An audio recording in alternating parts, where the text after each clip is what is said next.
Boa tarde. Nós vamos dar início agora à primeira mesa redonda,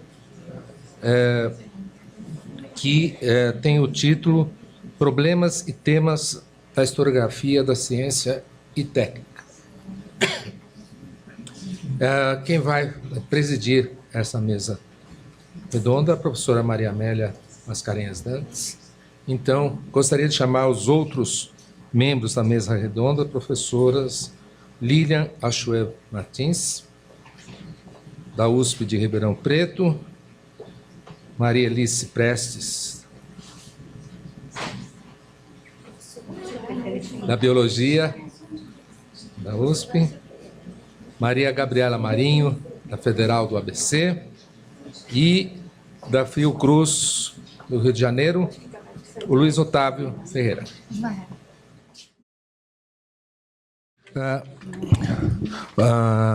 Os trabalhos de hoje, os trabalhos científicos, se encerram com essa mesa redonda e ainda haverá um pequeno lançamento de livros aí no saguão, e aí vocês também estão convidados, mas, se não, continuamos amanhã.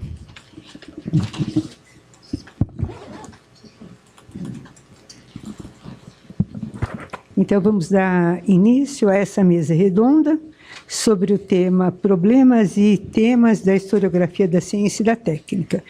Bom, aqui nós contamos com 4 professores já bastante experientes, né, em História da Ciência, e eu só queria chamar a atenção, então, para a importância do debate historiográfico, pela possibilidade que dá, né, de discussão, não apenas temática, mas da História da Ciência e da Técnica, mas também discussões metodológicas, né? E, então, primeira expositora é Lilian Achuel né? Martins, da Faculdade de Filosofia, Ciências e Letras, da USP de Ribeirão Preto. Esse está melhor, professora? Eu agradeço muito o convite para participar dessa mesa redonda, nesse evento, o convite do professor Gildo para participar com a professora Maria Amélia, a professora Maria Gabriela, o professor Luiz Otávio. Bom, a minha apresentação vai ser bem rápida e vai ser bem simples também. Eu vou... Então, no decorrer do tempo, foi havendo uma mudança na maneira de se escrever sobre a história da ciência. Inicialmente, havia uma preocupação em saber o que os filósofos naturais, cientistas, que tinham vivido antes, que faziam parte da área daquele... cientista também que estava fazendo, ou filósofo natural que estava fazendo história da ciência, a historiografia da história da ciência, né, haviam proposto para auxiliar em seu trabalho. Então,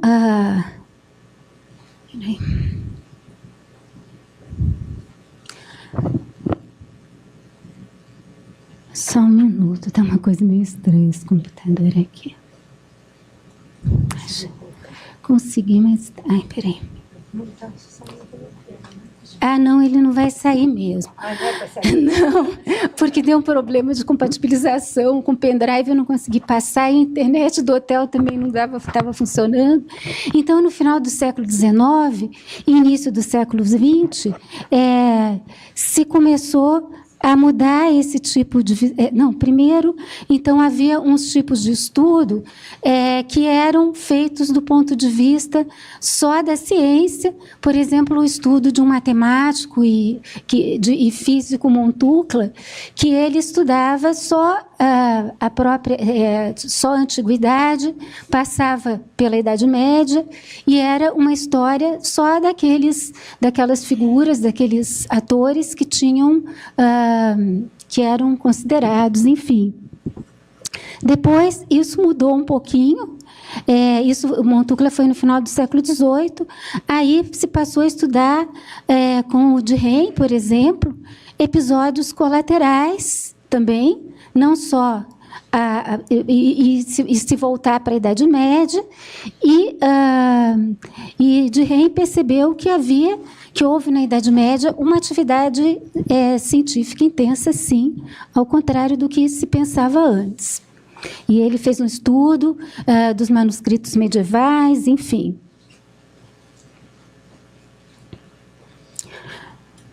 No século XX, houve uma preocupação com as influências sociais mais amplas na história da ciência, e essa influência principalmente em relação ao pensamento marxista.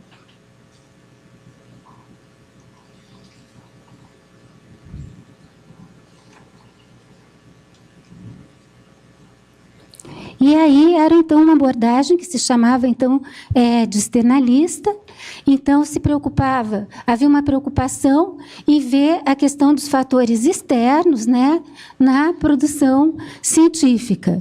Então, a questão da influência da classe dominante, e a ciência seria, então, um subproduto de dentro dessa visão da sociedade como um todo. Essa tendência foi bem forte até o período que antecedeu a Segunda Grande Guerra.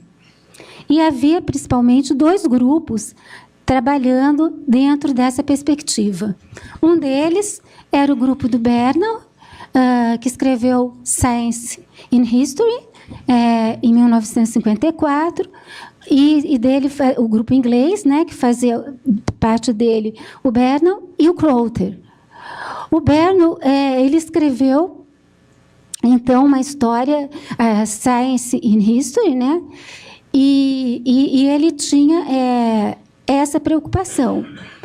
E o Crowther escreveu a Short History of Science. Aí ele era alguma coisa mais dirigida para um aspecto que ele estudou a questão da teoria do Big Bang, né, que foi uma teoria da física, e como se tinha descoberto nessa época um explosivo que formava uma bolha e ele se expandia, depois retraía, ele relacionou isso com a questão da produção dessa teoria. Aí a gente tem o outro grupo, esse era o grupo inglês, o grupo russo, que era o grupo do Boris Hessen, que, por exemplo, havia a questão, por exemplo, estudou mais a proposta do Newton, mas como reflexo da situação econômica da época. Então, havia explicações tanto dos métodos, problemas relacionados à história da ciência, a partir de fatores sociais. E dentro dessa perspectiva, a gente tem o Merton, que estudou, apresentou uma visão, escreveu Science and Religion, a Historical Introduction, e ele explica o surgimento da ciência moderna como uma transformação religiosa, principalmente relacionada aos protestantes e aos puritanos, dentro do protestantismo, né? Mais tarde, a gente tem também uma abordagem mais sociológica, com Thomas Kuhn, que deu essa visão da dinâmica científica, né, levando em conta os fatores sociais e, em última instância, a aprovação da comunidade científica, que tinha grande importância sobre a questão da aceitação de teorias.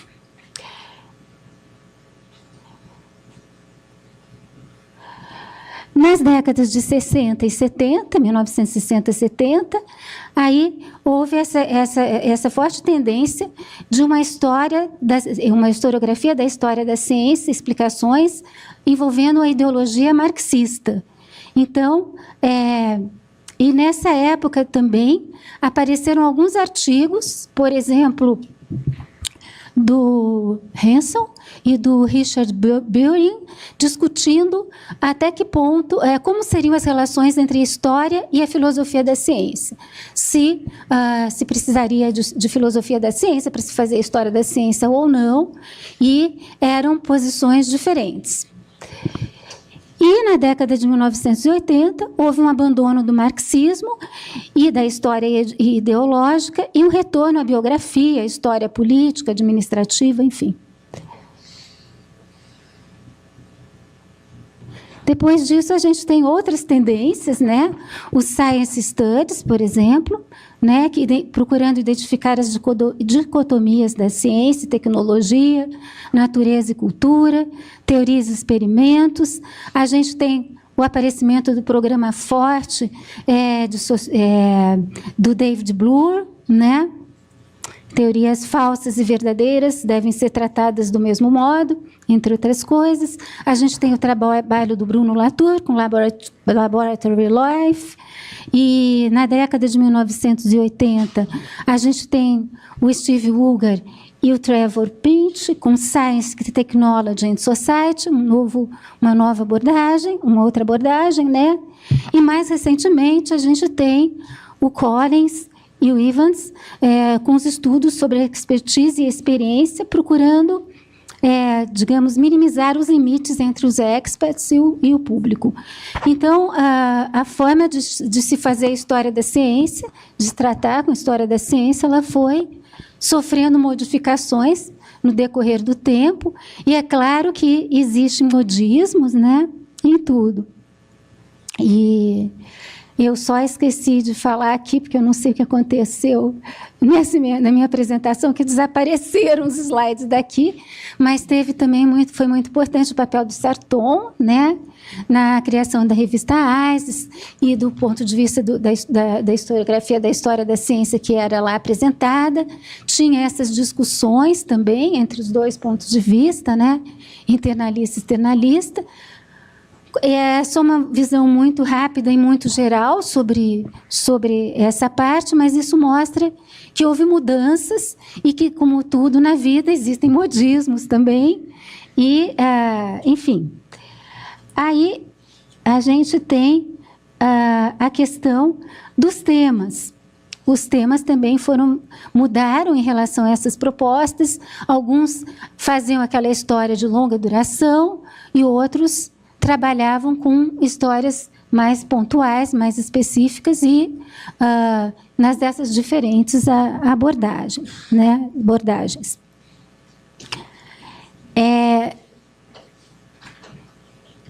Então, a questão dos temas, o tema que a gente se dedica em História da Ciência, ele envolve, então, a parte... Ele usa a filosofia da ciência, é uma das abordagens também, né? E utiliza fontes primárias e secundárias, enfim. Então, é muito importante a hora de escolher um tema, né?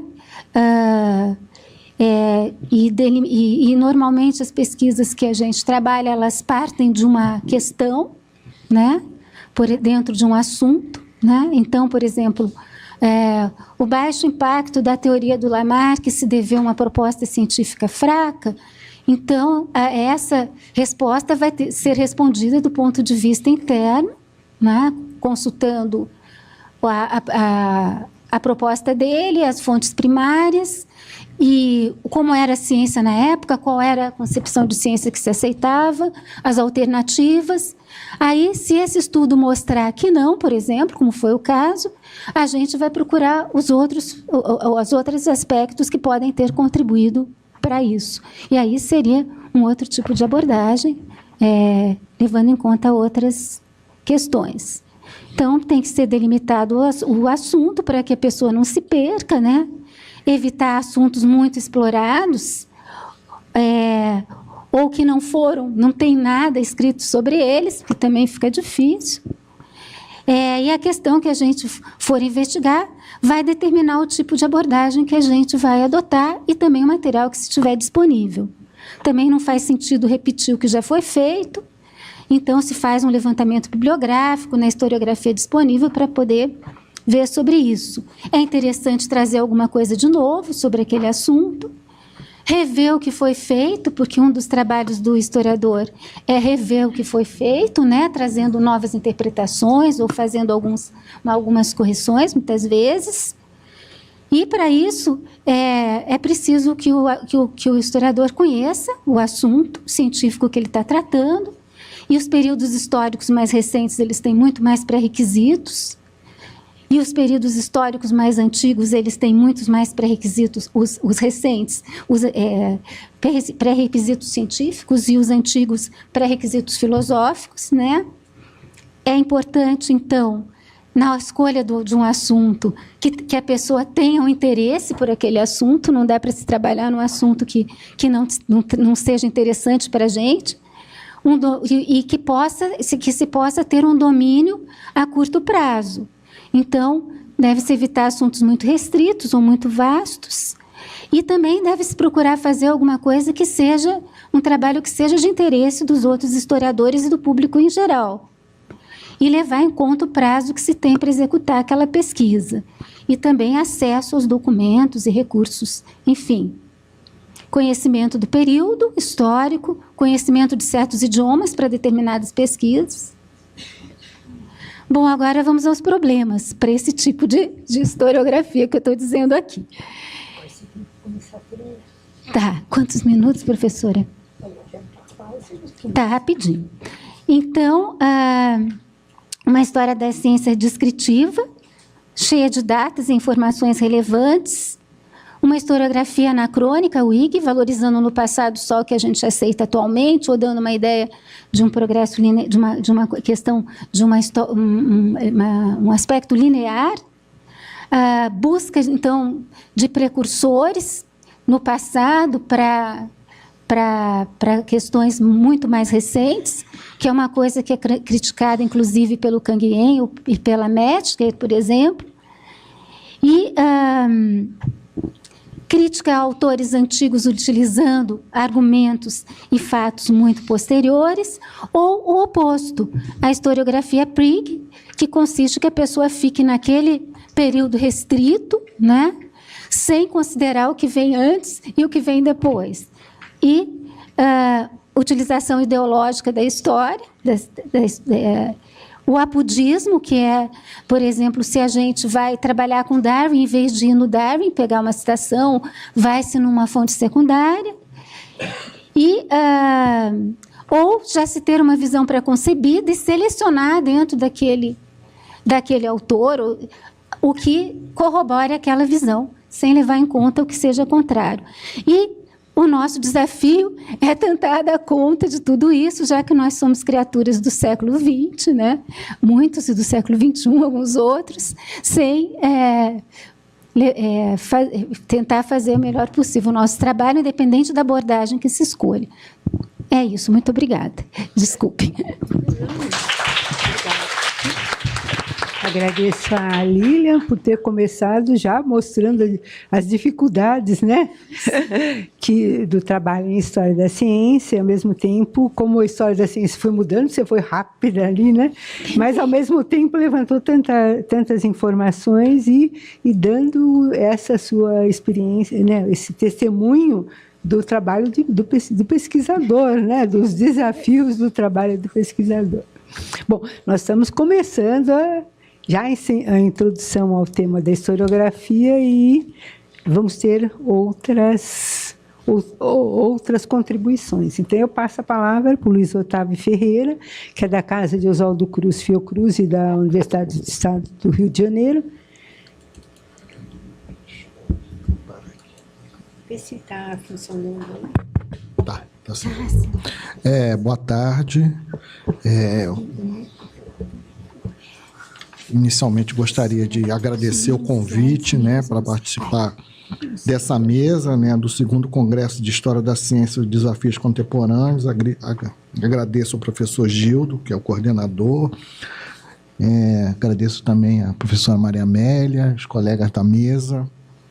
Vou tentar ser bem, vamos dizer, objetivo, né, tentar evitar discorrer muito sobre os vários questões que o tema proposto traz. Bem, eu pensei em trazer aqui para a gente conversar um tema bem específico, bem, vamos dizer assim, bem datado e bem, vamos chamar, prático, né? Que é compartilhar com vocês a experiência de ensinar, né? De lecionar a disciplina de História da Ciência, né? Num programa, né, dedicado exclusivamente à temática, né, da História da Ciência, que é o Programa de História das Ciências e da Saúde lá da Fiocruz, né, de onde eu sou docente, né, tentando refletir um pouco sobre o que é ensinar a História da Ciência e como que isso tem sido feito por nós, né.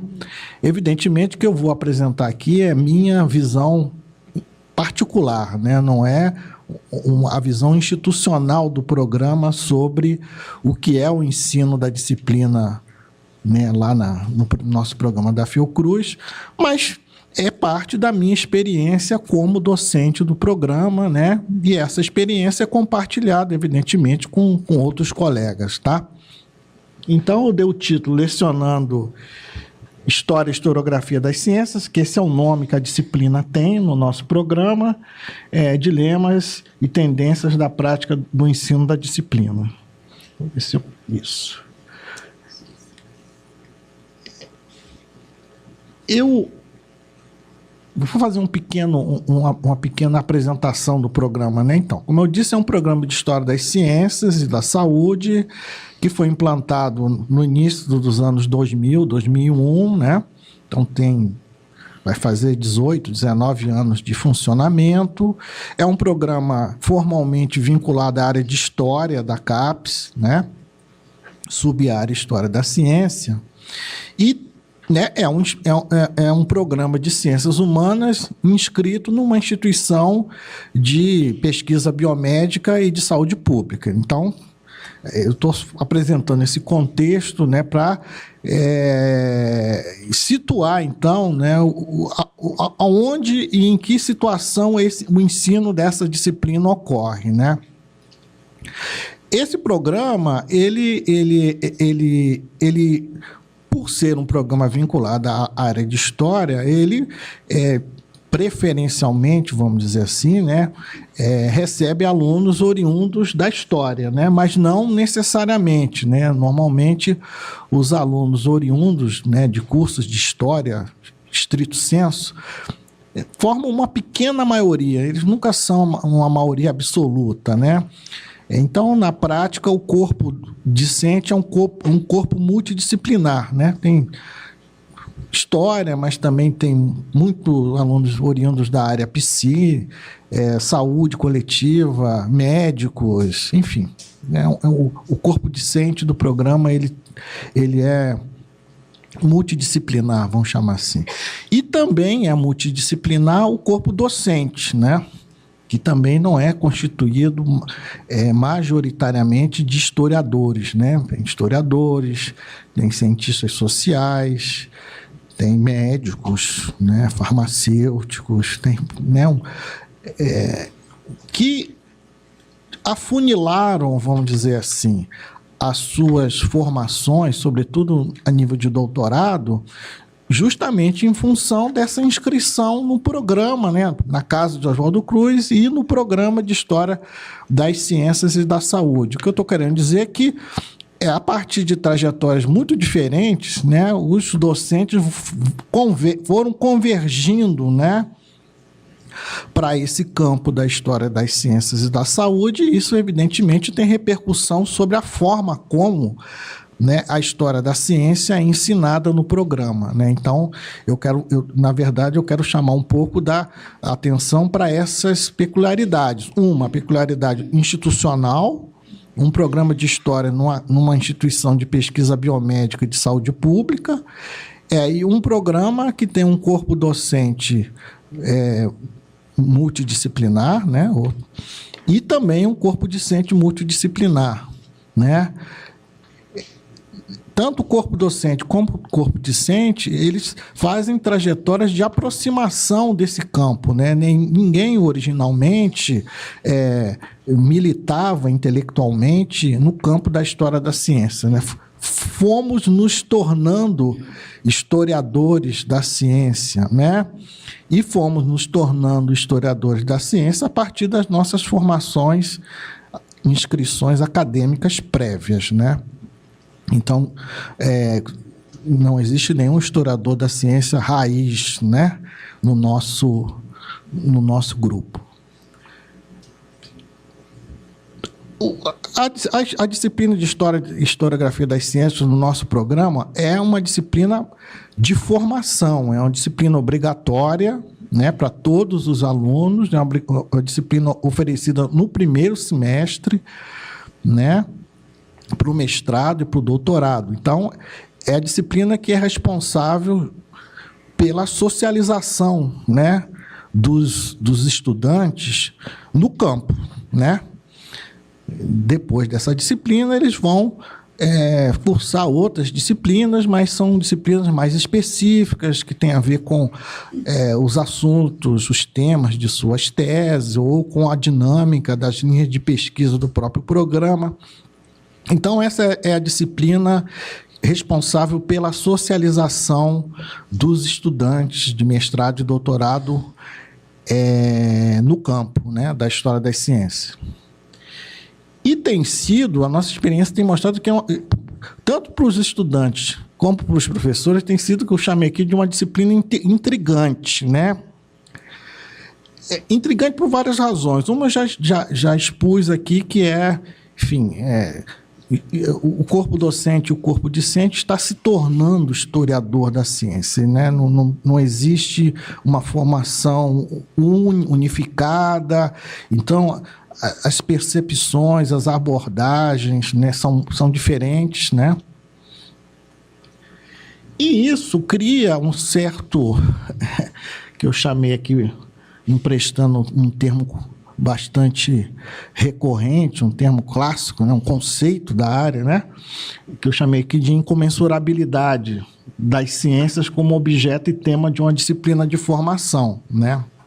Na verdade, a gente está lidando o tempo todo numa tentativa de aproximar compreensões, né, sobre o que é a ciência muito diferentes, né? Tanto a compreensão, vamos chamar assim, que um estudante de mestrado que nunca teve contato nenhum, e isso é bastante comum, pelo menos lá, né, no nosso programa, os estudantes chegam sem ter nenhuma experiência prévia com a disciplina, né? No máximo, eles conhecem alguns autores, sobretudo aqueles mais famosos, por exemplo, Thomas Kuhn, ou agora Bruno Latour, já ouviram falar, leram alguma coisa, mas eles não têm a menor noção do que seja a história da ciência como disciplina, enfim. As diferenças internas da disciplina, enfim. Então, há, sim, uma certa incomensurabilidade a ser vencida, né, ou a ser tratada, né, e é sempre bom tratar isso positivamente, né, como algo que pode ser aproveitado do ponto de vista pedagógico, né, e não como um problema, né. E essa incomensurabilidade, né, a gente traduz numa pergunta básica, né? O que é ciência, né? E do que a gente está, afinal de contas, falando, né?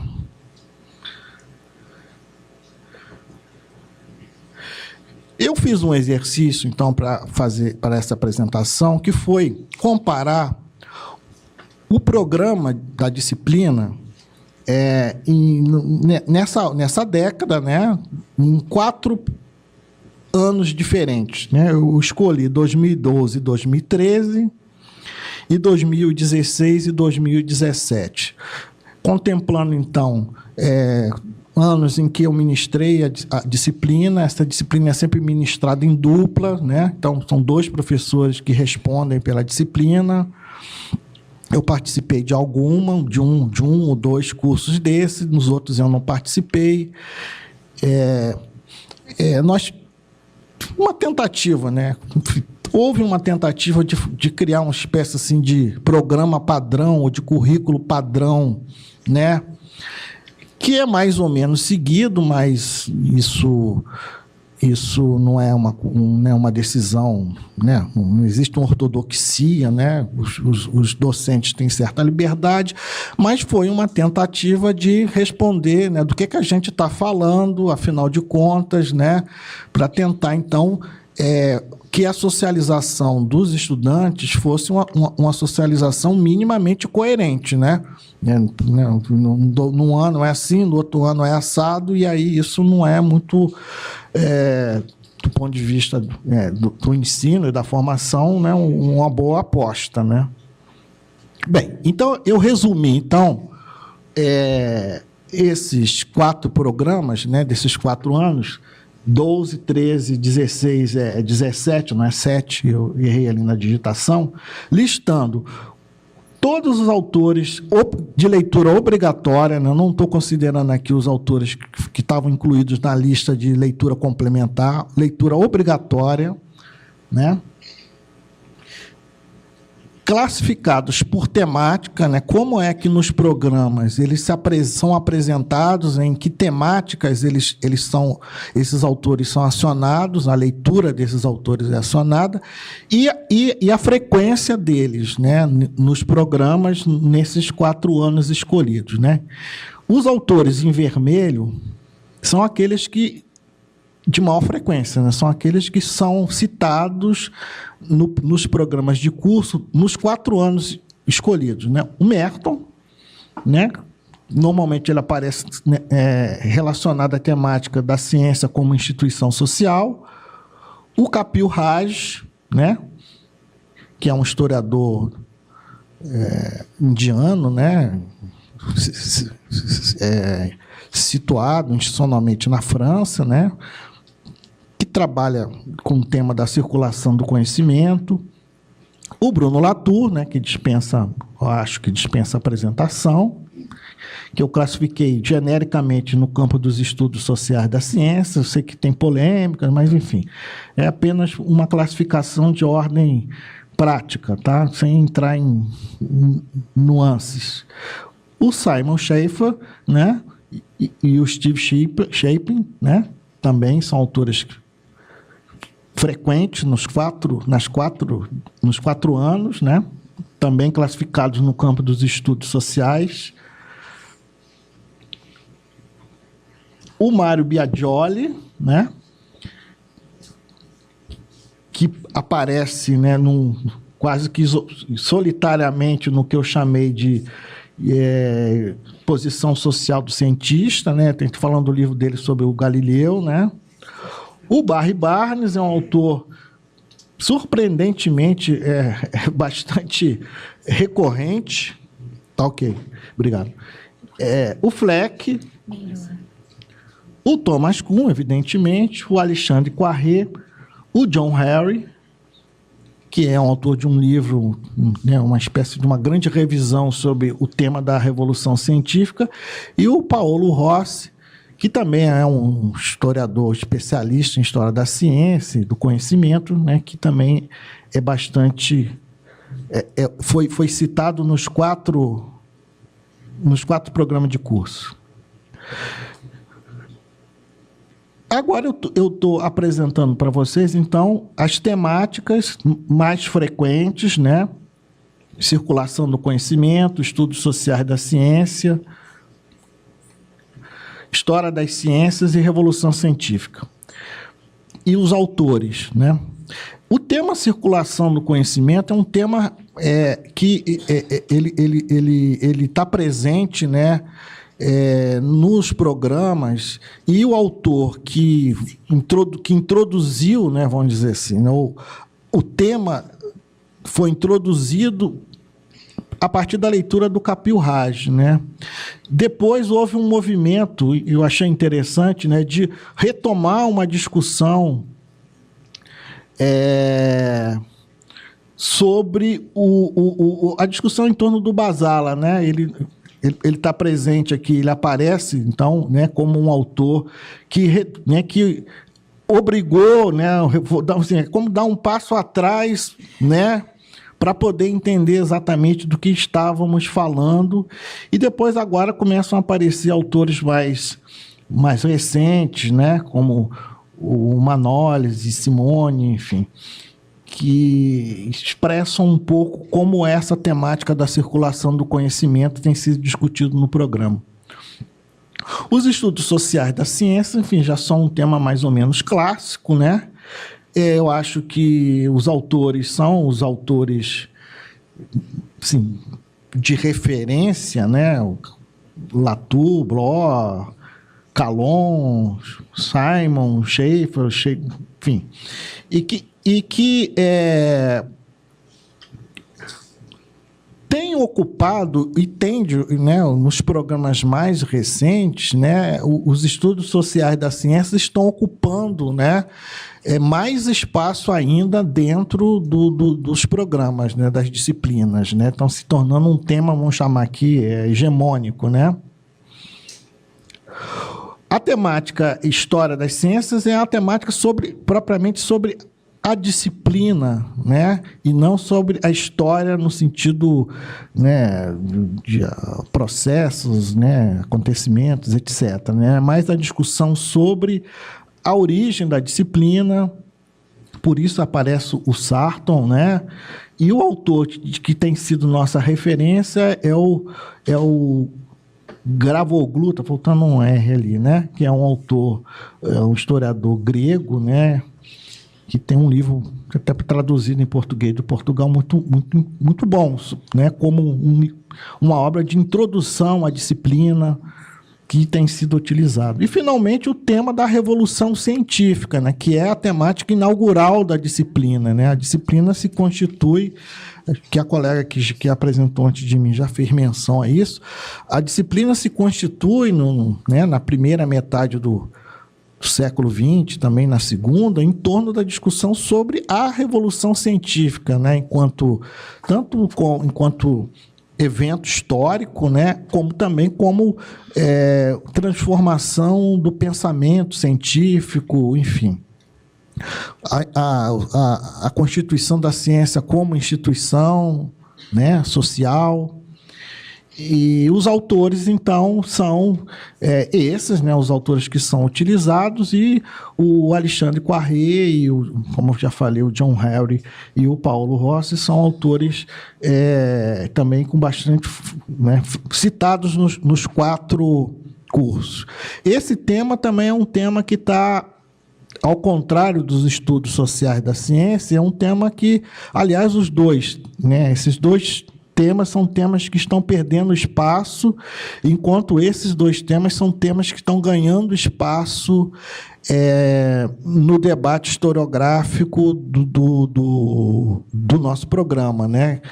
Enfim, é como se estivesse se fazendo uma apreciação aqui, né? Enfim, a historiografia, vamos chamar clássica, os problemas clássicos da disciplina estão perdendo espaço por questões, enfim, contemporâneas, né? Ou para concluir, o que ocorre é que estamos diante de uma mudança sobre né, uma incomensurabilidade, né?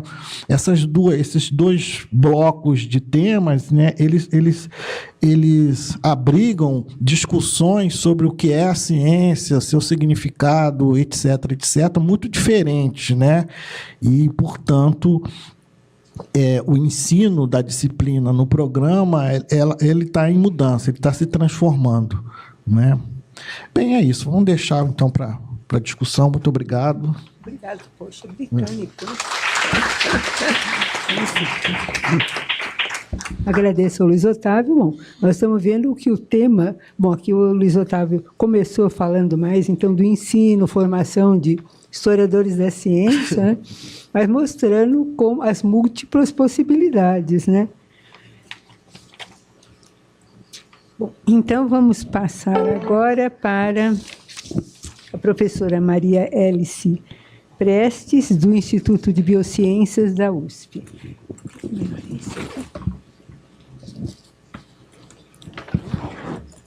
Obrigada pelo convite para estar aqui. Queria parabenizar o Gildo pelo congresso e toda a equipe que trabalhou com ele, mas a iniciativa do Gildo acho que é algo bastante importante para o desenvolvimento da área no país, né? Como o professor acaba de contar, no próprio Rio de Janeiro, né? No programa que tem no nome História da Ciência, a gente vê uma transformação.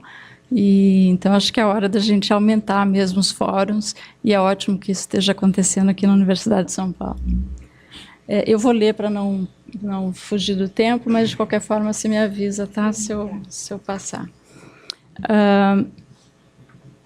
Não vou sair muito do que eles já apresentaram, só que numa visão mais recente e através, historiografia não é meu campo de estudo, então eu procurei fazer uma análise de 3 artigos recentes que falam um pouco das mudanças historiográficas aí dos últimos tempos.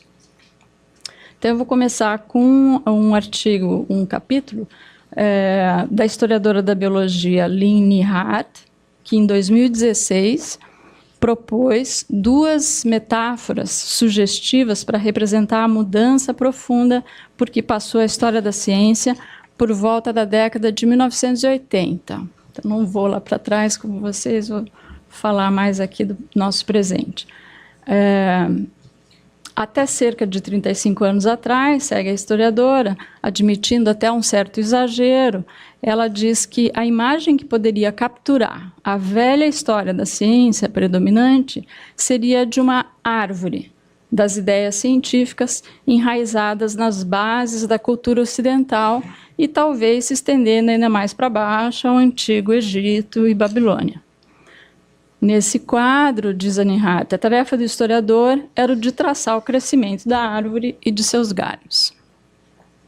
Em contraponto, a imagem que Nehardt considera mais adequada à história da ciência atual seria a de um banco, não mais uma árvore, mas um banco densamente emaranhado de pessoas e coisas materiais repletas de vida social, cultural, econômica e religiosa que cobre o globo.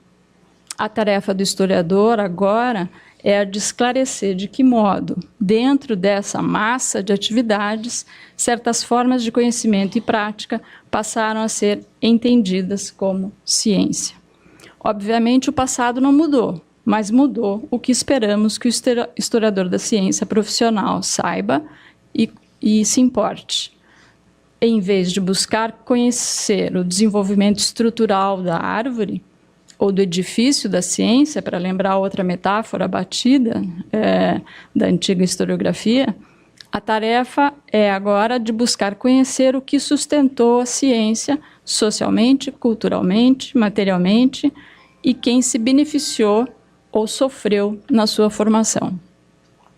Alongando e brincando um pouco com as metáforas biológicas da Nehardt, poderíamos dizer, em uma primeira impressão, de sentido mais estritamente metodológico, que o foco da tarefa do historiador da ciência passou da morfologia e correlata anatomia para a fisiologia e sua busca por relações causais. Logo, se constata que essa analogia empobrece e reduz injustamente as palavras da historiadora americana. Afinal, ela retirou a história da ciência do quadro da árvore evolutiva dos organismos. A imagem que ela propõe da história da ciência como um banco densamente emaranhado de pessoas e coisas materiais, envoltos nas múltiplas esferas da vida sobre o globo, se assemelha muito mais, naturalmente, a uma epistemologia da ecologia, uma ideia que talvez mereça ser desenvolvida em alguma oportunidade. De qualquer forma, para sumarizar rapidamente as tendências atuais, Nehardt segue realocando as categorias analíticas amplas do historiador da ciência para os papéis, lugares e espaços, comunicação e ferramentas da ciência. O historiador agora ocupa-se com as vertentes historiográficas que geraram tais categorias e os seus efeitos. Refere-se à virada ao socioconstrutivismo do final dos anos 70 e início dos anos 1980, que considera consensualmente utilizada para tematizar a história da ciência de língua inglesa. Nesse ponto, vale mencionar que tal efeito foi também discutido por Gildo Magalhães, em 2018, ao lembrar que nas universidades anglo-saxãs, os estudos sociais das ciências provocaram um deslocamento do tradicional domínio da física e astronomia sobre a história das ciências, abrindo-se para outros campos como a biologia, a medicina, a geologia e ciências humanas. Magalhães destaca que essa concepção das ciências como ancoradas na vida prática e local não apenas se tornou um dos objetivos dessa nova história, como incorporou em sua metodologia a teoria das redes sociais e a construção de fatos científicos por meio de negociações, ou da negociação. Nihard fala dessa abordagem como tendo reformulado o modo pelo qual se busca a resposta de duas questões fundamentais do nosso campo. Desde os anos 90, afirma, a tarefa do historiador é a de tratar como o conhecimento científico se constrói em um dado contexto, focalizando cada vez mais a atenção na prática científica, nas suas configurações e cultura material. Paralelamente, também focaliza sua atenção sobre a circulação do conhecimento científico. Para explicar isso, Nihard remete-se à descrição de James Secor, em 2004, para quem a tarefa do historiador é a de abordar como e por que o conhecimento científico circula, como deixa de ser propriedade exclusiva de um indivíduo ou grupo e se torna parte do que é tido como um conhecimento subentendido por um grupo maior de pessoas. Por sua vez, o historiador brasileiro, Gildo Magalhães, tratando de uma das três controvérsias da história da ciência, entre o iguismo, às vezes traduzido como presentismo ou triunfalismo, como ele prefere, e o historicismo, exemplifica esta segunda tendência com o icônico livro de Stephen Shapin Simon Schaffer, Leviatã e a Bomba de Vácuo, assim como a criação das revistas Social Science Studies e Science in Context. Nihard, por sua vez, interessada em chamar a atenção para outro efeito dessas mudanças, o das interações entre os historiadores da ciência e especialistas de outras disciplinas das ciências sociais e humanidades, exemplifica a diversidade de interesses da nova historiografia pela multiplicação dos fascículos temáticos em periódicos da área e das edições multi-autorais de livros. Embora trabalhosos, esse tipo de publicação, argumenta a historiadora, é que dá visibilidade e sentido às conversações de que tem participado a nossa comunidade.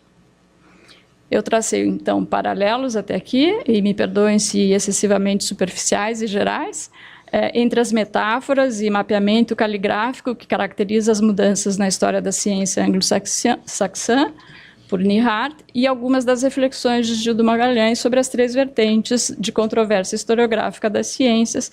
Além do iguismo, ele articula a oposição entre externalismo e internalismo, e entre continuismo e descontinuismo, para apresentar a sua proposta de superação desses problemas por meio de uma dialética das controvérsias científicas.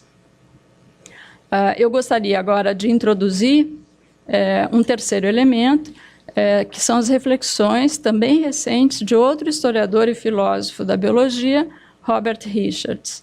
Em 2018, ele discutiu o papel do gênero biografia na história intelectual. Faço isso motivada pelo meu próprio interesse pelo gênero biografia. Minha intenção será de sugerir que o texto de Richards, nas entrelinhas, sem explicitar, está, na verdade, abordando algumas das mesmas questões centrais da historiografia das ciências que lemos em Nihard e em Magalhães. Deixo com vocês o ônus de avaliar se essa ideia procede. Então, vamos lá. Reconhecendo o baixo prestígio que a biografia goza na academia, se comparada à popularidade que é recebida pelo grande público, Richards aventa duas razões. Uma delas pode-se dizer, superada na medida em que dificilmente é defendida por um historiador da atualidade. É a teoria histórica do grande homem.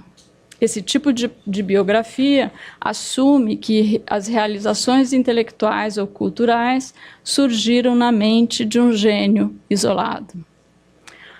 Outro tipo de biografia, por sua vez, que por vezes ainda é publicada, é aquela que perpetua, justifica Richards, uma outra falácia. Em vez de o grande homem, é uma biografia que fala dos grandes livros. Nesse caso, a biografia gira em torno de um trabalho científico isolado, como que colocado em um pedestal, ou como também podemos associar a imagem de uma obra rara sob a vitrine de um museu. A tarefa, nesse caso, consiste na análise focada nesse tal grande livro, na sua própria estrutura e argumentação, se quisermos detalhar, mas em completa desconexão com os aspectos pessoal e cultural de seu autor. A biografia que Richards defende, em contraposição a essas duas anteriores, seria como que de um terceiro tipo, é uma biografia que, sendo biografia, parte, claro, de um personagem e sua obra, mas amplifica conscientemente o horizonte de análise para muito além disso. Segundo as palavras do Richard, essa biografia deve explicar por que determinadas teorias científicas do passado foram tratadas, por que certas estratégias particulares foram empregadas, por que preocupações filosóficas ou religiosas coloriram um dado empreendimento científico. Ele está se referindo, naturalmente, ao que nos acostumamos a resumir em 3 palavrinhas, ou seja, as múltiplas dimensões contextuais do objeto de investigação. Richards indica a dimensão das relações do biografado, além dos mais óbvios colegas com os quais travou relação direta ou indireta. Essas relações podem incluir também os familiares do biografado. Inclui também contemporâneos e sucessores que sentiram o impacto desse indivíduo. Essa biografia também deve aprofundar a dimensão do acervo de ideias e teorias que foi legado ao sujeito em questão. A biografia também procura, continua Richards, elaborar uma representação coerente da ciência e do desenvolvimento intelectual naquele dado momento histórico. Inclui disposições psicológicas, atitudes políticas, crenças religiosas, preocupações sobre teoria e evidência. Além dessas camadas, que me parecem assemelhar-se ao que Nihar destacou como as novas tarefas do historiador, Richards direciona a discussão para o que chama de suposições que o historiador tem que fazer. A questão mais simples, ou primeira, é considerar a de que o passado, afinal, não existe mais. Restam dele documentos. Historiadores da ciência, nos empenhamos todos em reconstruir o passado, descrevendo esses documentos segundo os atores desse passado. Mas quais? Podemos facilmente concordar em que os indivíduos apresentam percepções próprias, singulares, dos eventos que vivenciaram. Mas se assim foi, houve então milhões de passados? Podemos confiar nas categorias de atores que usamos para explicar o passado? Para que o historiador, e podemos acrescentar o leitor do presente, compreenda aquele mundo sem restringir-se apenas ao modo pelo qual os atores do passado o entendiam, propõe Richards, ele deveria incluir aquelas coisas e eventos que os atores da época não poderiam estar cientes, porque estavam além do seu alcance de visão. E para explanar essa posição, ele dá 2 exemplos. O primeiro é o do estudo da historiadora do Renascimento, Paula Findlay, no livro Processing Nature, em que ela examina a fundação de museus de história natural na Itália e atribui a fama de naturalista adquirida por Ulisse Aldrovandi ao relatar sobre um dragão que assolava a região de Bolonha em 1572. Aldrovandi até forneceu um desenho do dragão. E Richards diz: em nenhum momento, contudo, a historiadora diz algo do tipo: afinal, dragões realmente não existiam. Assim como não existem hoje, não existiu na época. O segundo exemplo é o da peste negra, que era atribuída aos miasmas, né? Teoria de origem das doenças prevalente entre os médicos do período. A doença, sabemos, é causada por um bacilo transmitido por pulgas que eram transportadas por ratos. Ora, retoricamente, não assumimos. Eu desligo. Não assumimos que bacilos. Não assumimos que bacilos, pulgas e ratos existiram no passado? Não assumimos que eles foram fatores atuantes sobre as pessoas? Ou seja, os dois exemplos do Richard subsidiam a opinião que ele quer defender de que o historiador da ciência deve reconhecer que o passado existe em suas descrições, mas que as descrições, ao mesmo tempo em que incluem as crenças dos atores, também devem incluir os eventos para os quais o historiador atual dispõe de boas evidências. Eu vou parar aqui por causa do tempo. Richards, na verdade, continua explorando outros aspectos, mas ele está defendendo uma posição pela qual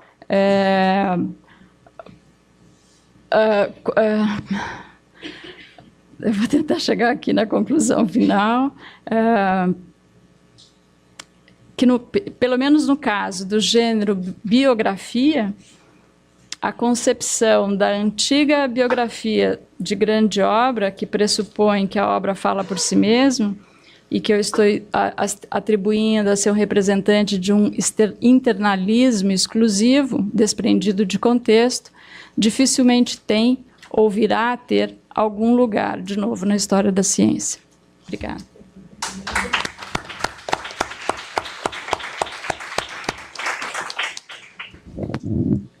Bom, continuamos, então, debatendo as mudanças, né, as múltiplas possibilidades da história da ciência. E, para terminar, eu passo a palavra a Gabriela Marinho, da Universidade Federal do ABC. Obrigada, professora Maria Amélia. Quero igualmente agradecer ao professor Gildo e ao grupo que está organizando o evento. É um prazer estar aqui hoje. Está falando agora? Tá, bom. Só retomando aqui, eu faço, né, os agradecimentos à professora Maria Amélia, ao professor Gildo, né, demais componentes que estão envolvidos aqui com a formulação do evento, fazendo uma menção especial à professora Maria Amélia, minha orientadora, né, já se vão aí alguns anos, a gente vai começando a contar por décadas, né, as questões, e é um pouco nessa perspectiva que eu vou apresentar aqui minha fala. Na verdade, eu trouxe para cá mais um exercício, né, de reflexão, um pouco dentro do espírito da mesa, no sentido exatamente de tentar dialogar com algumas reflexões acerca do que essas experiências, né, têm trazido para a gente. Eu acho que um primeiro ponto importante, eu vou me colocar aqui, eu tenho uma formação, como eu disse aqui, na História da Ciência com a professora Maria Amélia, mas também pela Unicamp, onde, tanto na Unicamp quanto aqui na USP, eu trabalhei prioritariamente com a Fundação Rockefeller. Então, certamente, as minhas análises e as minhas reflexões, elas vêm também, né, imbuídas aí dessa clivagem de uma grande agência que, obviamente, né, tem, ao longo do século XX, foi ao longo do século XX modelado aí a ciência em diferentes regiões do globo, em diferentes escalas, em diferentes temáticas, e aqui no Brasil, obviamente, com uma perspectiva de atuação muito direcionada e muito bem desenhada, com as consequências que, obviamente, os trabalhos têm analisado. É nessa perspectiva, portanto, que eu vou situar aqui a minha, como eu disse, né, o meu exercício de reflexão, a minha exposição, tentando inicialmente, assim, em breves palavras, situar um pouco o que é esse campo da história da ciência, que a USP, evidentemente, teve um papel muito importante. Eu estudei também a USP, né, no caso, a Rockefeller na USP, e já a gente, voltando-se para a produção, nós vamos identificar, obviamente, naqueles pesquisadores, naqueles professores que aqui estiveram desde a sua formulação, da construção inicial da universidade, uma preocupação ali com a história da ciência em relação à sua área, mas em década de 40, década de 50, essas temáticas, obviamente, elas tinham um caráter muito mais, né, amador, elas não estavam ainda, não eram atividades profissionalizadas. Evidentemente que a gente vai encontrar a história da ciência um ponto de inflexão, né, um influxo aí nos últimos 40 anos, com a USP e outras instituições, mas eu vou me deter aqui em São Paulo e a partir da USP, para entender essa institucionalização desse campo da história da ciência com as suas derivações, com as suas multiplicações, e que a gente tem hoje, obviamente, um quadro muito pulverizado, muito fragmentado, mas a gente tem alguns eixos entre os quais o Departamento de História constitui um deles, a Unicamp, outros. Dentro da Unicamp, a gente tem não só o DPCT, que surgiu aí no final dos anos 80, com uma linha de História e Sociologia da Ciência, mas a gente tem outras áreas, né, a própria Faculdade de Medicina, também o CLE, que embora trabalhe um pouco, trabalhe de uma forma mais direcionada para a lógica e epistemologia, mas obviamente vai também dialogar com a história da ciência. E no caso, né, Unesp, Unifesp e o FBC, onde eu estou, né, atualmente como docente, pesquisadora, nós temos um programa, nós temos aqui inclusive, né, a professora Márcia Alvim, que é do programa de História, é o ensino, e dentro do ensino também História da Ciência. Temos a professora Luciana Zaterca, que também atua com História da Ciência, embora num programa de Filosofia. Isso para poder dizer, né, sem falar ainda da Unesp, né, e Unifesp, que tem tratado de História da Ciência nos programas da História, mas sem uma construção, né, específica. Isso para dizer que a gente tem, então, uma amplitude muito grande de instituições em São Paulo que trabalham no tema. E, propriamente, dentro da USP, vários departamentos, né, Faculdade de Medicina, o Departamento ICB e Ribeirão Preto, enfim, vários desses grupos que estão atuando. Então, assim, a gente, na verdade, trazer uma totalização, né, esse esforço, esse desejo, é um trabalho em vão, porque a gente não vai conseguir, evidentemente, dar, né, um panorama específico dos temas e dos recortes. E é um pouco nessa linha que eu proponho aqui o que eu estou chamando assim de 3 movimentos, de 3 configurações, para a gente entender um pouco os pressupostos, né, as lógicas que norteiam, que sustentam, que fundamentam essa produção. Obviamente que eu estou falando isso da perspectiva de quem tem o interesse em buscar fazer as leituras dessa produção. Então, portanto, a minha reflexão aqui parte dessa busca, dessa coleta de dados, dessa leitura, né, como pesquisadora e também como participante das bancas, enfim, os convites aí que são realizados. Então, assim, em linhas gerais, eu consigo desenhar, né, e como eu disse, isso aqui é um esforço de reflexão, consigo desenhar 3 movimentos, né, 3 configurações que, ao longo desses 40 anos, de alguma forma foram norteando a produção dessas teses. E eu chamei, né, esses 3 movimentos, eu chamei aquela produção que tomou como pressuposto, né, que tomou ali como referência, ao que eu chamei de uma história em torno da lógica da produção científica, ou seja, pensar, recuperar e analisar informações sobre institucionalização e, portanto, sobre as instituições, sobre personagens, né, sobre trajetórias de áreas e de temas. Então, acho que é esse uma grande base, um grande fundamento, um grande alicerce em que essa história da ciência foi construída, evidentemente, que com o aporte de diferentes diferentes autores, muitos dos quais aqui já foram, né, até citados. Mas esse grupo temático, esse grande grupo temático, tentando compreender, como eu disse, essa lógica da produção científica.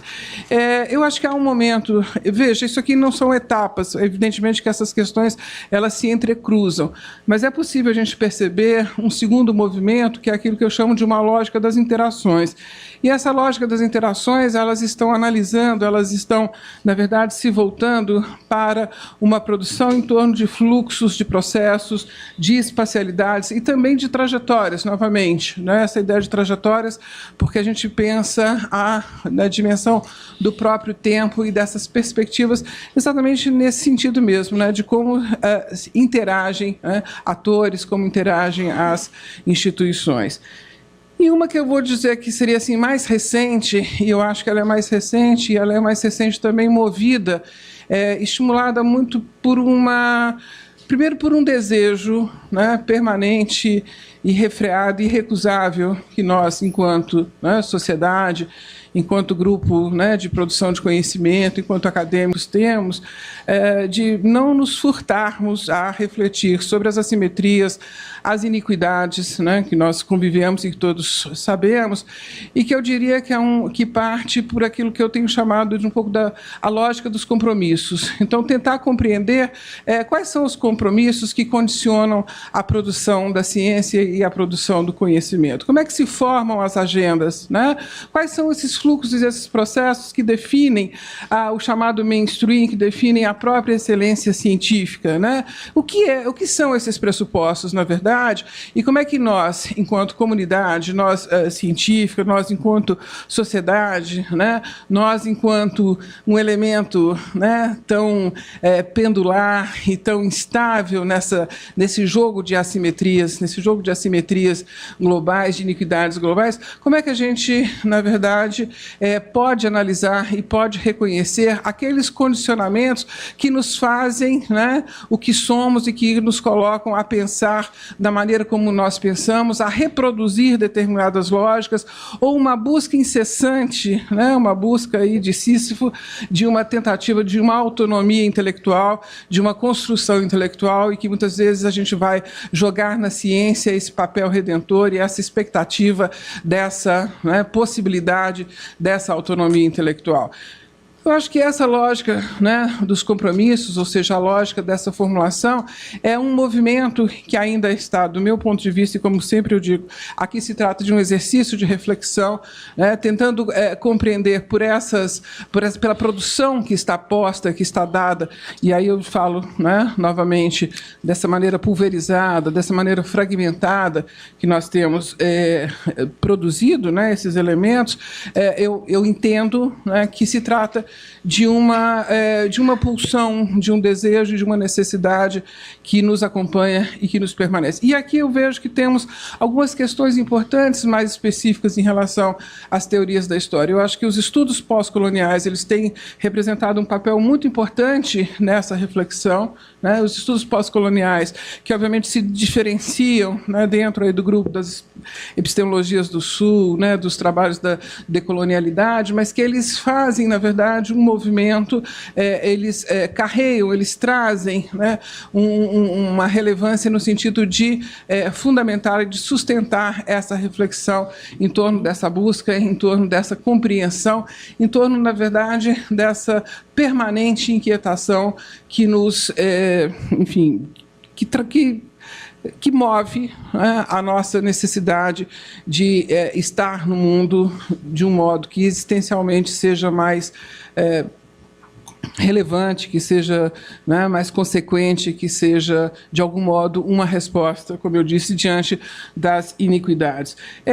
Na verdade, eu teria aqui alguns outros aspectos, alguns outros elementos que eu gostaria de pontuar, mas eu acho que, dado, né, o horário aqui já são 18h18 e já a recomendação, eu deixo mais esses elementos como reflexão, sobretudo na perspectiva de que a gente possa, né, de fato, somar-se a esse esforço de buscar alguma autonomia intelectual e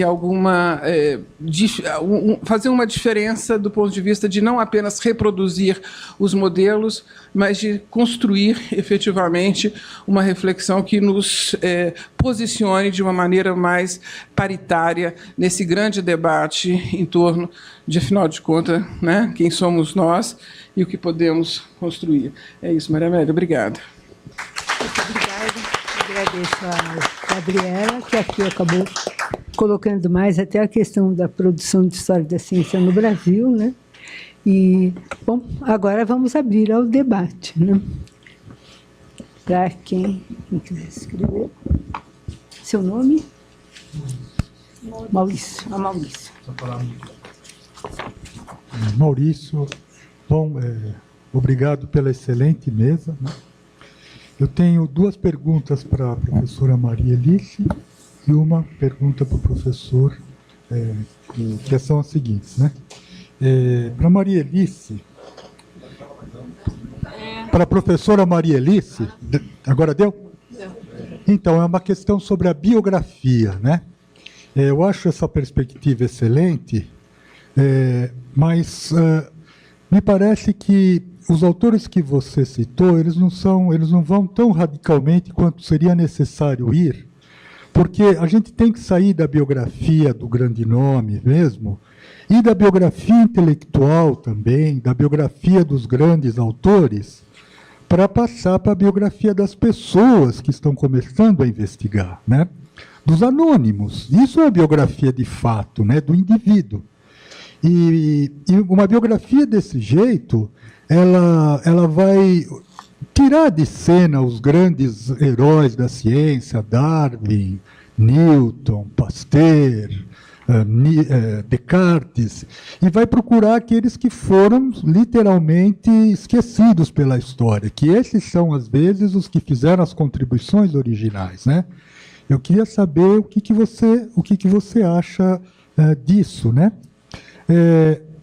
Na verdade, eu vou sintetizar a pergunta nisso, tá? E aí a pergunta para o outro professor, né? Desculpa, eu esqueci o nome do senhor. Luiz Otávio. O professor Luiz Otávio. O senhor disse que, na história da ciência, as tradicionais histórias da física, né, da lógica, ou mesmo da geometria, agora os programas estão interessados em história da ciência, da geologia, por exemplo, né? Eu pergunto, na USP, eu não conheço ninguém que estuda história da geologia, né? Eu me pergunto por quê, né? Posso estar enganado. Nós temos um Instituto de Geologia aqui, magnífico, né? E, não obstante, nós estamos carentes dessa área, né? Isso seria, talvez, um certo atraso na história da ciência da USP, apesar de ela estar, assim, muito bem desenvolvida em outros aspectos. E a última pergunta o senhor fez uma comparação de várias perspectivas da história da ciência, né? Muito diversificadas, mas eu pergunto se não faltou ali os verdadeiros historiadores continuistas da ciência, né? Aqueles que não falam mais em revolução, que trazem essa perspectiva que, apesar de ela talvez ter ficado meio fora de moda, ela traz, né, principalmente quando a gente fala de biografia, ela é muito importante, né? Então, essas são as três questões básicas, e eu agradeço novamente. Começo eu, então. Maurício me põe numa sinuca, né? Porque, claro que toda a historiografia recente e o próprio panorama que, principalmente, a Lynn Hart traçou aqui, é o dessa pulverização que tira o foco dos grandes personagens e vai buscar os anônimos.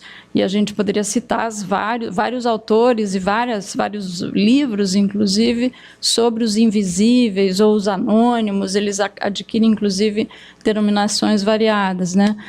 Só para dar um exemplo bem pontual de como isso está em vários níveis, um aluno de mestrado ali no IB agora fez um um trabalho sobre Darwin, mas que era focado principalmente no Covington, no Covington, que foi o rapazinho de 15 anos que estava no Beagle e que virou o assistente do Darwin, né, durante a viagem, depois ajudou também lá em Londres, no regresso, na análise, no processamento lá do material. Então, claro, sem dúvida, a história da ciência caminha muito nesse sentido, de você inventariar todos esses percursos. Bem, por que eu disse que eu me interesso pela biografia? Porque eu estou tentando escrever uma biografia sobre o Spallanzani já há algum tempo. E ela tá quase pronta, eu espero. Mas uma das coisas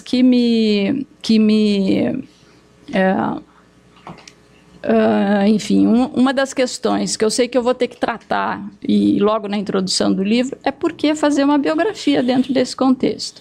Então, é em função dessas leituras que eu trouxe a contribuição do Richards. E aí eu concordo inteiramente com você, que tanto ele, o Richards é um biógrafo de vários autores, notadamente do Darwin, notadamente de um Darwin que poucos outros biógrafos de Darwin concordam, né? Ele tem uma visão bastante particular e divergente da grande maioria, né, dos biógrafos, não digo só biógrafos, mas dos estudiosos da obra de Darwin. Então, eu acho que, no fundo, eu estou buscando aqui uma justificativa para estar fazendo um trabalho que tem esse lado, que sem dúvida é antigo, mas que, ao mesmo tempo, é o que eu procuro fazer ao longo dos capítulos do livro que já estão prontos, é de diluir esse personagem. Quer dizer, ele é assim, vai estar na capa do livro, vai ser o mote pelo qual eu vou estar trabalhando questões muito mais amplas do que só o personagem e a obra que ele produziu, né? Então, eu quero falar sobre o século XVIII, quero falar sobre a pesquisa experimental com animais e plantas no século XVIII, quero falar das condições de financiamento, de possibilidade, as condições materiais com que essas pesquisas eram realizadas. Então, eu não posso fugir, né, da crítica de que estou fazendo biografia, é um trabalho antigo. Mas se eu for ler essa biografia, aí eu acho que o modelo do Richards pelo menos acomoda a minha iniciativa, porque eu não estou mais fazendo biografia naqueles modelos antigos. Eu estou tentando incorporar todos esses elementos que hoje constituem o interesse da história da ciência. Então, quando você fala de uma biografia dos Spallanzani, né? É uma observação bem rápida. Tem microfone aqui? Eu acho que a questão do tempo. Senão não dá tempo. Então, Bem, professor, eu tentei fazer uma síntese da experiência prática nossa lá na Fiocruz de ensinar a disciplina. A maneira como nós temos feito isso, ela passa um pouco ao largo sobre histórias específicas, né, de campos disciplinares, da física, da química, enfim, embora sejamos um programa de história das ciências biomédicas, né, isso se repercute sobre as teses e dissertações. No ensino da disciplina, a gente está preocupado mais numa compreensão do que é a própria disciplina, né, em suas, vamos dizer, diferentes fases, diferentes campos de problemas, né, diferentes temáticas que organizaram a disciplina, né, ao longo do tempo, né. Então, por exemplo, essa questão, né, de uma história, vamos chamar aqui, como o senhor chamou, de continuista, ela é tratada quando nós discutimos, por exemplo, o tema da Revolução Científica, né? Um debate clássico sobre a Revolução Científica, se houve, se não houve, enfim, por exemplo, o Coimbra versus o Poiré, por exemplo, discutindo, né, onde situar, né, a origem do método científico, enfim, é dessa perspectiva.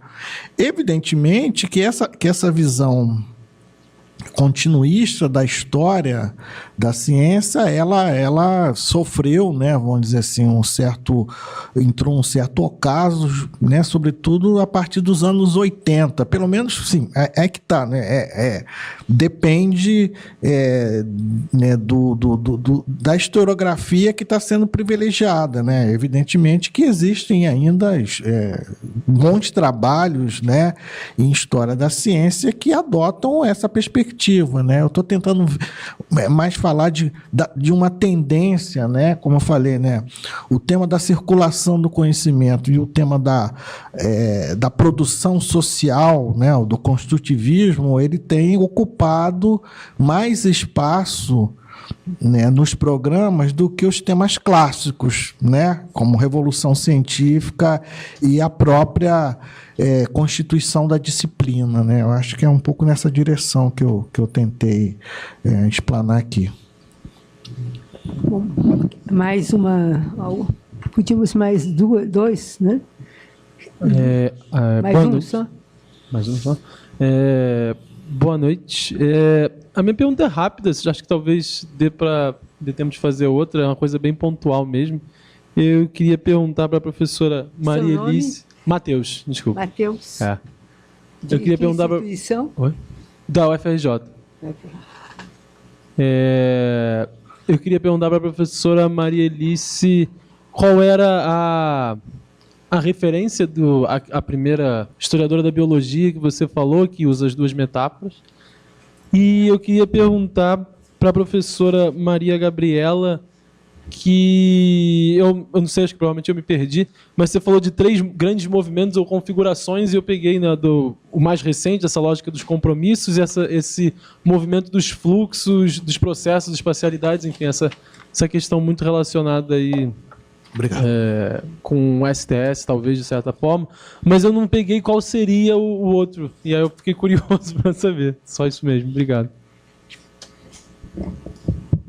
Bom, então eu respondo aqui que é rápido mesmo. Esse texto da Linhart, ele é uma introdução justamente de uma coletânea multiautoral. Então, o que ela está fazendo nessa introdução é um pouco do panorama pelo qual eles fazem as divisões internas das seções desse livro. O capítulo, a introdução dela é a historiografia da história da ciência e o livro é o Companion to the History of Science da Wiley Blackwell, 2016. O som está ligado, né? Então, na verdade, o que eu estou propondo é pensar inicialmente essa perspectiva dessa lógica da produção científica, ou seja, aquilo que a gente vai identificar, a institucionalização, as instituições, os personagens, os atores, né?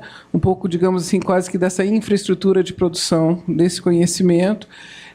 Um segundo movimento que eu estou chamando então dessa lógica das interações, né, que você então já identificou lá, processos, fluxos, espacialidades, as trajetórias, e por fim essa ideia dessa lógica dos compromissos. Mais uma pergunta, se for bem. Mais uma pergunta.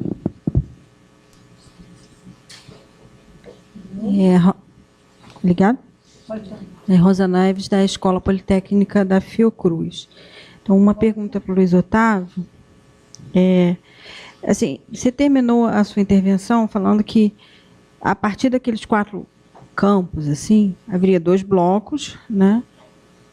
E, pelo que eu entendi, que nesses 2 blocos, essa questão do que é a ciência poderia ser respondido de uma forma diferente. Então, se é possível dizer que há teses gerais e posições gerais nesses 2 blocos, e quais seriam? Né? Quais são as posições gerais, então, desses 2 grandes blocos sobre o que é ciência, se é que é possível responder essa resposta rapidamente, né? Entendi sobre essa questão, e para a professora Maria Gabriela, né? Então, estaria essa sua reflexão sobre esse balanço de 40 anos, estaria colocado essas 3 lógicas, né? Da produção, das interações, e a lógica dos compromissos, se a lógica dos compromissos é muito menos um objeto do que uma reflexão do próprio campo. É uma pergunta que me veio, né? Assim, eu sei que a exposição foi muito sintética devido ao tempo, mas menos uma preocupação com o objeto, mas mais sobre o próprio campo, né? Ou não, ou se é sobre que compromissos envolvem a ciência. Então, são essas perguntas.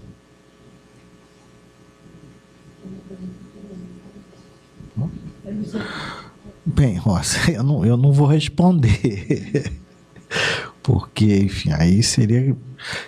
Eu acho, eu volto ao meu ponto, eu acho que esses 4 blocos que eu construir, na verdade, é uma construção minha. Outra pessoa vai dizer, mas isso não faz o menor sentido. Enfim, está baseado na ideia de que o que está em discussão quando nesses 2 blocos, circulação do conhecimento e estudos sociais da ciência, produção social do conhecimento, são questões que não estão presentes, né, que não fazem parte do repertório, vamos chamar assim, do paradigma, né, da discussão que eu estou chamando aqui clássica, né, da história da ciência. A discussão clássica da história da ciência é a revolução científica, em 2 sentidos. No sentido histórico, né, processual, né, e no sentido epistemológico ou cognitivo, né, o que é a ciência moderna enquanto um novo tipo de conhecimento, né. Eu acho que essas perguntas não estão mais presentes no debate historiográfico, né, nesses campos da circulação do conhecimento ou da produção social do conhecimento, que tem um pouco a ver com o que a Gabriela está falando, né? São agendas, diferentes, problemas diferentes, né? Então, para mim não faz é difícil para eu responder, dizer assim, ciência para esse bloco é isso e ciência para esse outro bloco é aquilo. Eu acho que não é isso que está em questão, né? Diferentes maneiras de compreender a ciência. Eu acho que são problemas historiográficos, vamos dizer assim, diferentes acerca de um campo, né, que a gente chama de história de um fenômeno sociocultural, cognitivo, epistemológico, enfim, chamado ciência, né? Acho que é um pouco por aí. Acho que prevalece a ideia da incomensurabilidade. Não é possível dizer que sejam opiniões diferentes sobre o mesmo problema. Eu acho que não é isso. Então, eu não ouvi o seu nome. Qual é que é o seu nome? Rosa. Então, Rosa, assim, na verdade, eu faço esse exercício, né, eu proponho esse exercício muito na perspectiva das clivagens. Eu acho que, a rigor, é quase como se fossem aquelas bonequinhas russas, né? Um movimento contém o outro, porque, a rigor, quando a gente olha para a produção, a gente vai ver que, num primeiro momento, essa busca, até porque, em certa medida, precisava-se, de certo modo, mapear esse território, a gente vai ter uma produção que está mais presa a isso que eu estou chamando, então, dessa infraestrutura, dessa institucionalização, dessas instituições. À medida que a gente vai acumulando produção acerca, também vão se tornando mais evidentes as interações e a própria exigência da análise aponta para essas outras lógicas, sejam dessas interações, sejam dos compromissos. Então, a rigor, eu entendo que é possível conter os 3 movimentos numa mesma perspectiva, numa mesma abordagem, que a gente pode pensar a institucionalização na dinâmica das suas interações e na lógica dos seus compromissos, né? Nesse sentido, eu entendo que a gente não vai categorizar como apenas uma perspectiva, mas como as possibilidades, né, advindas aí, decorrentes da análise, da maneira como a gente olha o objeto, da maneira como a gente constrói esse objeto. Então, não sei se eu respondi, mas é um pouco esse o esforço da gente avançar para além daquilo que é só, digamos, a construção material, a análise, né, das materialidades, ou a análise, né, dessas objetividades ou dessas positividades que uma certa produção, num determinado momento, carregou, trouxe. Respondi, espero, né?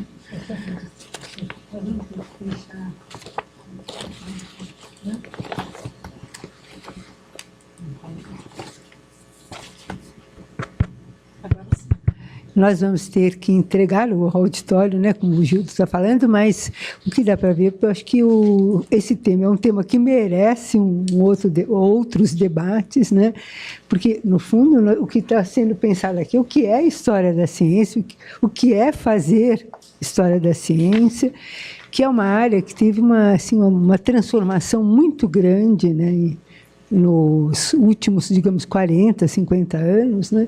E que faz, então, e que nós estamos imersos, né? É um meio que nós todos estamos imersos, né? Mas, em todo caso, quero agradecer muito aos palestrantes e ao público.